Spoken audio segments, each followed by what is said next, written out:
กระเป๋าผ้าอีกหนึ่งเป็นกระเป๋าแล้วของเร็วปุ๊บปัดปุ๊บปัดตลอดนะครับแต่ถ้าก่อนหน้านี้นี่คือวิ่งได้กี่กิโลแต่โดยประมาณนะมันไม่ได้ขาดเหลือมากประมาณ10ใส่วินวีกน้ำหนักเพิ่มใส่น้ำใส่โน่นใส่นี่คือไปขึ้นตาช่างอยู่ประมาณ 2,200 กิโลเวลา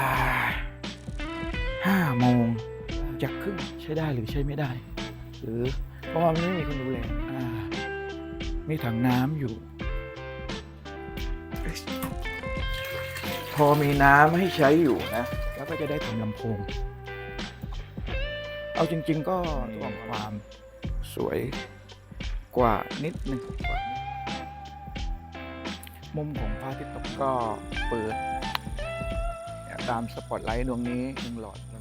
แล้วไปแวะร้านที่แกงหมดแล้วด้วยนะ ชุมพรผมจะไปขึ้นของมัดเสียหน่อยนะครับมาแล้วนะ